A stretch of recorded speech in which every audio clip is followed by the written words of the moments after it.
Greetings everyone, welcome aboard. My name is Joseph James. Happy Thursday to you guys. April 21st, 2011. Here's your live stream recap. Had a pretty good day today. It's the end of our week. Had a short week this week. We got Good Friday holiday tomorrow. Now all the markets are closed tomorrow, so we won't have our trade room open tomorrow, but our admins are open, our sales team's open, our support team's open. I'm going to be working tomorrow, right? You can easily get help from us tomorrow if you guys need it. But no markets are open, and so we'll have our trade room closed tomorrow. Now with no markets open tomorrow, they moved all the news events from Friday to Thursday. So Thursday morning usually means jobless claims and nat gas inventories. But today we had things like leading indicators from Friday. We had Philly Fed, right, which is on Fridays too. So we had news events this morning that were supposed to be on Friday, right, but they actually showed up here on Thursday. And we looked at that this morning and we said, okay, we got a lot of news today, but we knew that most of that news was not supposed to be on Thursday. And so, for example, most traders will focus on one news event, and they know that news event better than anything else. So if I'm trading a news event every Friday, and that news event now shows up on a Thursday, I'm a little bit spooked. Okay, so I'm not going to be trading that news event. So we knew probably not going to get what some traders would think to be a lot of volume because of these news events.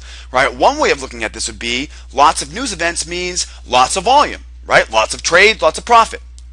But most traders are creatures of habit. They like to do the same thing over and over again. And I would assume now, if it was me in that situation, I would sit on hands. I would wait till next week when it's back to normal. So we knew we had a lot of news today, but we thought it might be a little bit challenging, obviously. And it was.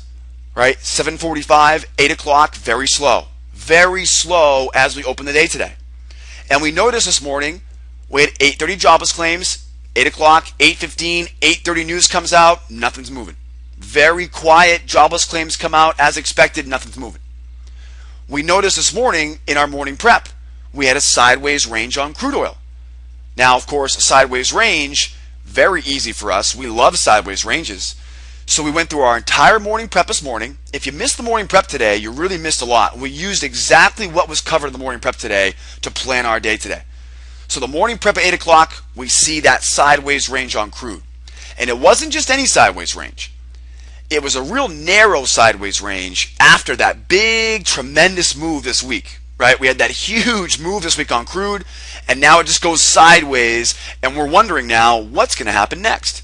So sideways range on crude, and at 9 o'clock, we found out what was going to happen next. We saw new lows on crude. Well, on a sideways range, if I'm trading sideways and I make new lows, I'm not going to sell those lows. I'm going to wait for the lows to be made, then sell the retracement. 9:15, 9:20, first trade of the morning, first fast track winner. I made 25 ticks of mine, 10 ticks of the fast track, and it was an easy trade at 9:20. And it was great because from 8 o'clock till 9:15, we took our time, we didn't rush anything. That was the best part about this, is that we took our time, we did the right stuff we needed to do to make sure we were confident at 9:15 to take that trade. We then waited through 9:30. 9:45, I took a loss at 9:45, two-step long. It was a fast track winner. It was pretty interesting too because at 9:45 today, I took a loss because I tried to get too advanced, right? Managing your stop, managing your runner. I took a loss on it. Meanwhile, keeping it simple, our fast trackers took a win on it at 9:45. So we'll show you guys that in a second, but a good example of how sometimes keeping it simple is much more profitable than trying to do too much. So I took a loss at 9:45. 10:30 now, we're back at the highs. Now at 9:30, we had dropped to lows, and we made a double bottom 9:30, 9:45. By 10:30, nat gas inventories come out, and crude is at the highs of that range. Now we got to sign it at 9:30, double bottom. A double bottom, right? That double bottom told us once that price on crude rises up, smack it back down, right? Sell at resistance. We sell at resistance at 10:30 for a $500 winner, 50 ticks, and another fast track winner. At 10:50, we saw that price fall down, right? We sold the highs, we took our profit, and then price reversed, went right back to the highs. We looked to sell the highs first. Nothing happened though. Broke new highs. We buy the pullback, and we're off to the races for our third fast track winner of the day. Now, what was the key to success today? The key was defining that sideways range. But then once we broke below that sideways range, we developed another range below it. Now, I'm a range type trader. I believe you're never out of a range. You're either trading inside the range you're in, or if you break out of that range, you create a new range below you. So we're never outside of a range. I'm buying the lows, I'm selling the highs of the range, whether I'm going above or below. So the key to success today was defining what those ranges were. And then that gave us clues along with tape reading, speed of the orders, and momentum, right? Those are the clues we used around the highs and lows of the range to make very educated decisions today. Double bottom tells me, right, sell the next resistance. Now remember, that was actually selling the highs of this new range.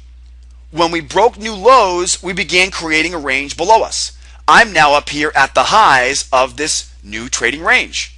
Yeah, it also happens to be the lows of the range above us, but it's the highs of the range I'm in right now. And so now what we're going to do is take our profit off at those lows.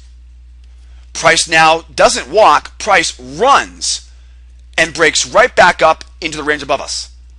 We knew, of course, we had higher lows, and higher lows, of course, is a bullish sign. We break a back above. Now again, we're going into the lows of the range above us.